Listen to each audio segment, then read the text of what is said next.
Welcome to Stay Healthy Kitchen. Stay Healthy Kitchen में आज मैं बनाने जा रही हूँ शलजम गोश्त। तो इसके लिए मैंने ये ले लिया है 1 kg करीब मेरे पास ये गोश्त है और ½ kg शलजम है। तो चलिए शुरू करते हैं कि इसको कैसे बनाते हैं। पैन में मैंने आधा कप ऑलिव ऑयल डाला है, आप कोई सा भी ऑयल यूज़ करें। इसके अंदर थोड़ा सा गर्म होने पर मैं इसके अंदर ऐड कर रही हूँ ये दालचीनी की 2-3 स्टिक और बड़ी इलायची खोल के ये डाल रही हूँ।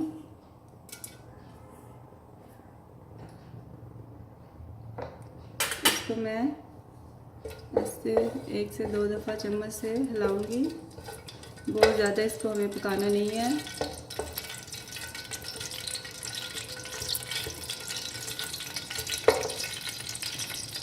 अब इसके अंदर मैं ऐड करूँगी ये 3 मीडियम प्याज जो कि मैंने इस तरह पीस लिए थे, ग्राइंड कर लिए थे।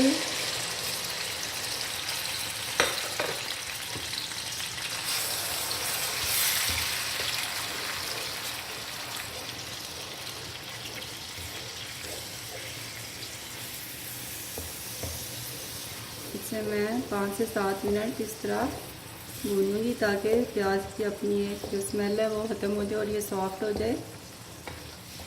इसका कलर चेंज नहीं करना।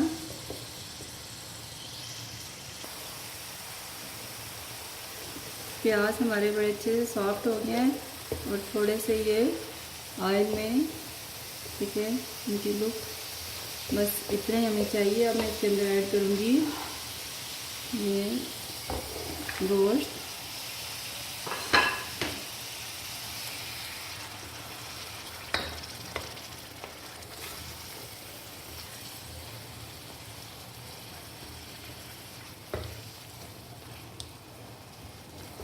उसे 1 से 2 मिनट भूनेंगे।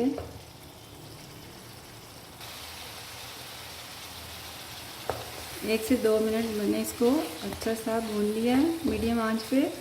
बहुत ज़्यादा हमें नहीं भूनना। अब इसके अंदर मैं ऐड करूँगी ये 1 टेबलस्पून ये लहसुन पेस्ट और 1 टेबलस्पून ही ये अदरक पेस्ट। इसके अंदर जाएगी ये ½ टीस्पून रेड चिल्ली पाउडर और ½ टीस्पून ही हल्दी पाउडर और 1 टीस्पून जाएगा इसमें सॉल्ट आप अपने टेस्ट के हिसाब से डालेंगे। इसे मैं मिक्स करूँगी।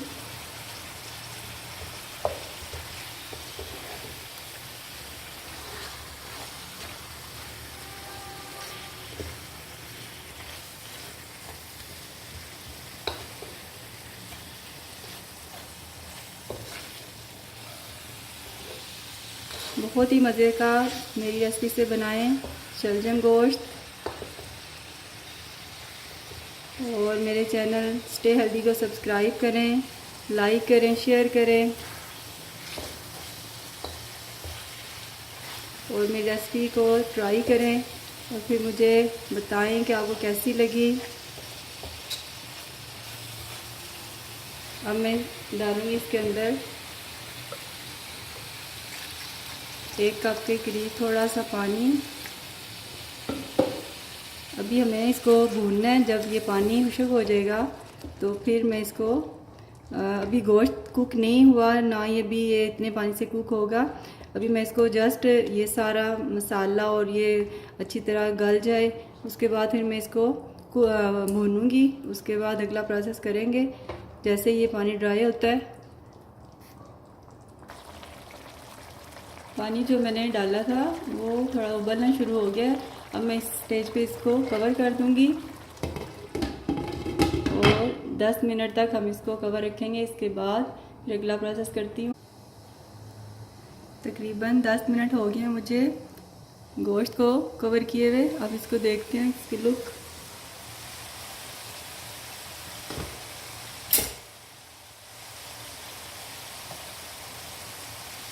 पानी हमारा तकरीबन खुश्क हो गया है और गोश्त अभी गला नहीं है, गोश्त अभी सख्त ही है। ये जो मैंने पानी डाला था उसका मकसद था कि ये जो हमने प्याज, लहसुन, अदरक वगैरह डाले थे वो अच्छा सा गल जाए। अब इस स्टेज में मैं इसके अंदर ऐड करूँगी, हम इसको भूनेंगे। इसके अंदर ऐड करूँगी ये टमाटर प्यूरी। टमाटरों को इस तरह ग्राइंड करके डालने से ये टमाटर सालन में नज़र नहीं आते और मसाले के साथ अच्छी तरह मिक्स हो जाते हैं। साथ ही मैं ऐड करूँगी ये ग्रीन चिल्ली पेस्ट, तकरीबन 1 टेबल स्पून। साथ ऐड करूँगी मैं ½ टी स्पून के बराबर ये पिसा हुआ गरम मसाला।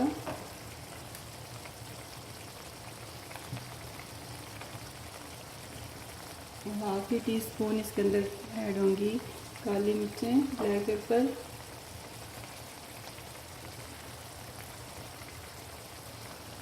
हम इसको अच्छा सा भुनेंगे।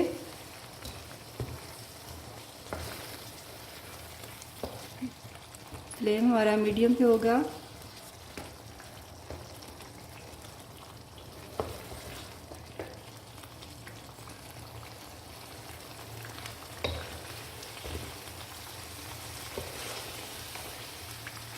बहुत ही मज़े की शलजम गोश्त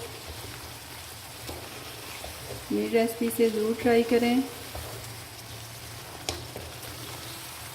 और इसे सर्दियों में ज़रूर हफ्ता 10 दिन बाद एक दफ़ा ज़रूर बनाएं कि ये हमें फ्लू से, फीवर से, कफ से बचाता है जो शलजम है। और सर्दियों में इसे खाने का बहुत मज़ा आता है।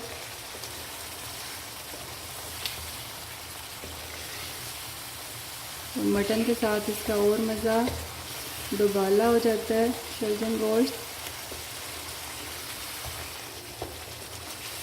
अब मैं इसको अच्छा सा भूनूंगी।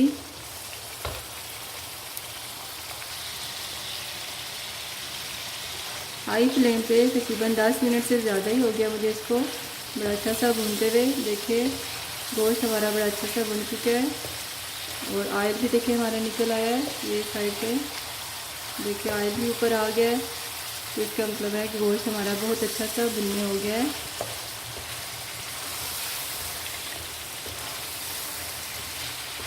थोड़ा सा और भूनूंगी मैं इसको।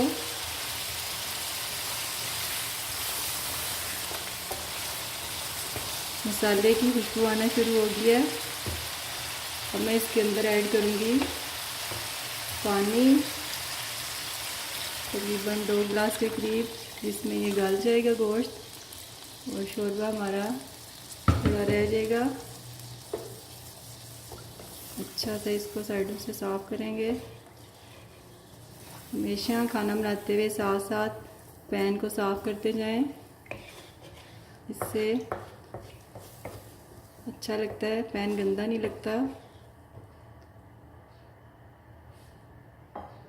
जैसे इसको उबाल आना शुरू होता है तो मैं इसको कवर करूँगी।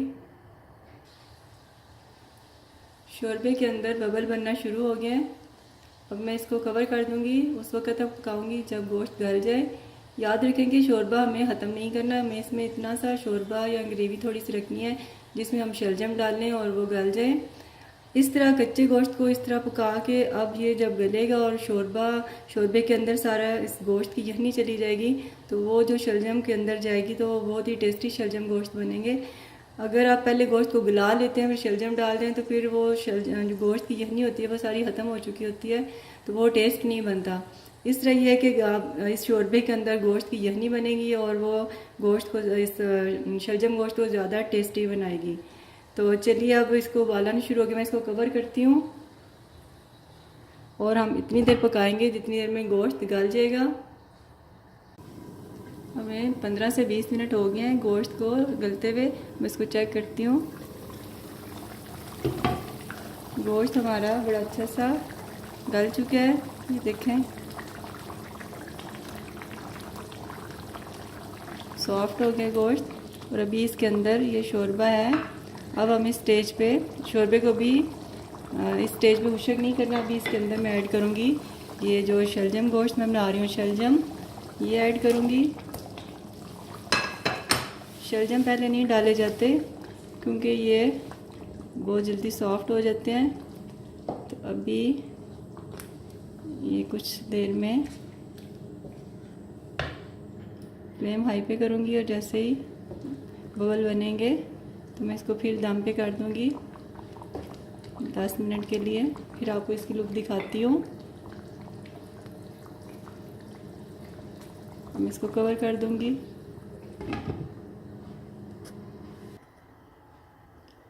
तकरीबन 15 मिनट हो गए हैं मुझे शलजम डाले हुए, तो चलिए इसको देखते हैं।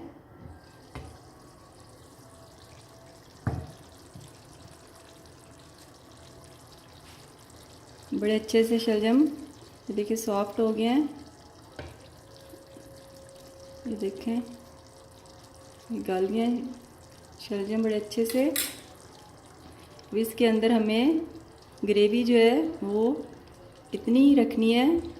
याद रखें जो शलजम गोश्त होता है वो आलू गोश्त की तरह नहीं होता। इसका जो ये शोरबा होता है ये थोड़ा थिक होता है, ग्रेवी थिक होती है। अब ये जो ग्रेवी है इसकी, इसमें ये सारे गोश्त की जो यखनी है वो सारी इसके अंदर निकली हुई है। कुछ लेडीज़ ऐसे करती हैं कि गोश्त को अच्छी तरह गला के फिर भून के सब्ज़ी डालती हैं, तो उस तरह जो गोश्त की यखनी होती है वो सारी ख़त्म हो जाती है। दोबारा से पानी डालने से यखनी दोबारा नहीं बनती, यखनी हमेशा एक दफ़ा ही बनती है।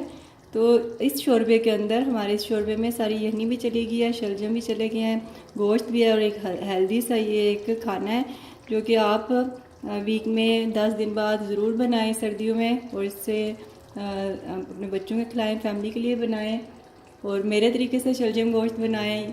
अब इस स्टेज में मैं इसके अंदर डालूँगी सूखी मेथी, हाथ से इस तरह मसल के थोड़ी सी ये डालेंगे और ऐड करूँगी मैं इसके अंदर 2-3 ग्रीन मिर्चें, ये सब्ज़ मिर्चें साबुत और कुछ कटी हुई मिर्चें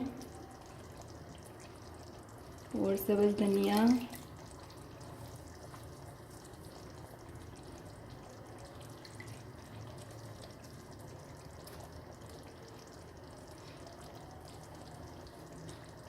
मेरे तरीके से शलजम गोश्त बनाएं, एंजॉय करें। चलिए इसको फिर डिश आउट करते हैं। लीजिए शलजम गोश्त को मैंने डिश आउट कर दिया है।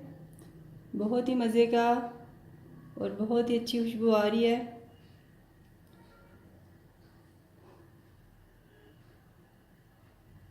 अगर आपको मेरी रेसिपी पसंद है तो प्लीज़ मुझे ज़रूर बताएं और मेरे चैनल स्टे हेल्दी को ज़रूर सब्सक्राइब करें और अपने दोस्तों से शेयर करें, लाइक करें।